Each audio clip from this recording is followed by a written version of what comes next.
Bonjour et bienvenue pour une très courte critique du film Astérix, le secret de la potion magique, réalisé par monsieur Alexandre Astier et Louis Clichy, qui nous offre une suite au domaine des dieux, tout simplement.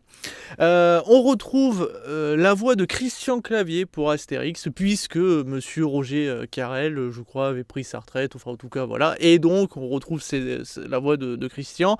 Je sais que ça va pas plaire à tout le monde, les gros fans vont dire « Ah, c'est une hérésie totale !» Sincèrement, on s'en fout, on l'entend pas tant que ça, puisque l'histoire est surtout centrée sur Panoramix. D'ailleurs, c'est un peu étonnant qu'on appelle le film Astérix. On devrait l'appeler surtout Panoramix, puisque ça, c'est son histoire principale à lui, on va dire. Bien sûr, il y aura Astérix et Obélix, hein, bien entendu.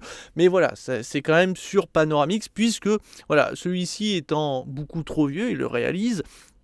D'ailleurs, on se pose tous la question, quel âge il a, ce vieux machin, veut trouver un remplaçant pour pouvoir continuer à préparer la potion magique pour que le village des irréductibles gaulois arrive à combattre l'envahisseur romain. Romain qui, ici, n'est pas forcément présent. Je n'en dis pas plus dans le sens, je veux pas spoil, pouvoir... Non, puisqu'on a quelque chose d'assez neuf, ce qui est plutôt intéressant.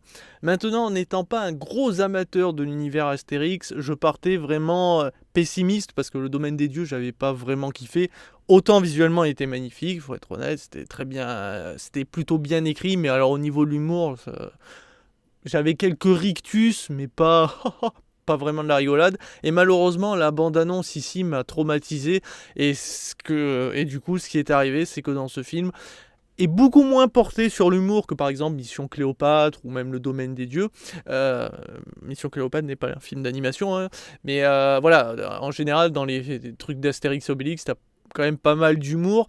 Or là, il y en a un peu moins, mais le peu qu'il y a... je trouve que ça tombe vraiment à plat. Alors je ne sais pas si c'est... Enfin je sais pas... Je dirais pas que c'est parce que je n'aime pas ça, mais honnêtement, je trouve que l'humour ne fonctionne pas vraiment autant que dans le domaine des dieux, même si j'ai pas ri. Là, j'avoue que je suis un peu étonné. Pourtant, l'écriture, globalement, est bonne, surtout que la réalisation, on est au même niveau. Il y a 2-3 petits trucs assez sympathiques. Franchement, ça sent le neuf. Ça donne vachement envie, puis au final, à moins d'être un énorme amateur, je trouve que le film, il est plutôt... Ouais, ça va, c'est sympa. Je trouve qu'au niveau de l'histoire, il est plus sympathique que le domaine des dieux.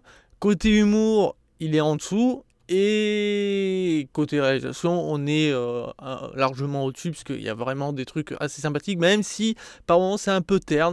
Enfin, disons que je trouve il a le cul entre deux chaises. Il veut offrir vraiment de la nouveauté et en même temps, il n'ose pas aller peut-être jusqu'au bout. Donc je sais pas vraiment comment le qualifier, ce film.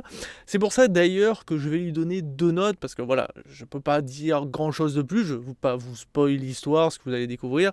Il y a quelques rebondissements, je vous rassure. Il y a quand même un peu d'action. Enfin, quand je dis d'action, voilà, c'est Astérix et Obélix. Hein, ils vont utiliser leur biscotto. Voilà, l'histoire, elle est assez sympathique. Elle va toucher le plus grand public comme le jeune public. Voilà, il y a moyen de passer un bon moment.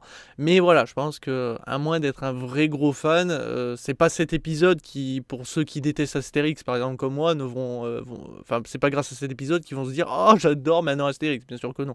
Au contraire, ça n'a rien changé à ce niveau-là, mais ça reste un épisode assez sympathique. Donc je vais lui donner 2 notes parce que je vais pas vraiment être objectif sur ma note, étant donné que je n'aime pas l'univers en général d'Astérix Obélix. Pour moi, le meilleur épisode que j'ai vu dans... je parle pas forcément des animés ou voilà, c'est Mission Cléopâtre, c'était le plus gogolien, et forcément, donc ça a fonctionné sur moi. Là, voilà, j'étais marron de rire, on peut le dire honnêtement, c'est bon, le meilleur épisode que j'ai vu. Je parle même pas des autres boosts qui sont sortis après. Comme c'était quoi là le truc avec les Jeux Olympiques là, c'était une... Oh putain, alors celui-là, ah non, je veux pas m'en souvenir. Bon bref, mes 2 notes. Alors ma note personnelle, 2 étoiles sur 5. Voilà. N'ayant pas beaucoup ri, je me suis même plutôt fait chier globalement au niveau de l'humour. Voilà, l'histoire est sympathique, mais sans plus. Voilà, donc 2 étoiles sur 5. Mais voilà, si vous n'êtes pas fan d'Astérix, c'est possible que vous ayez une note aussi basse que moi. Maintenant, pour les qualités et les défauts du film, je lui donne une note de 4 étoiles sur 5, parce qu'il faut être honnête, il est de bonne qualité. Je pense que voilà, vous passerez un bon moment si vous êtes amateur de Astérix, enfin de Panoramix, putain, ils auraient dû l'appeler Panoramix. Je dis pas qu'il est ultra en avant, bien sûr que non, je dis pas qu'on va le voir que lui, ou voilà, mais voilà, c'est un peu son histoire, donc on aurait dû l'appeler Panoramix, même si je pense aussi que les gens, ils auraient dit, mais c'est qui Panoramix? Voilà, s'ils connaissent pas.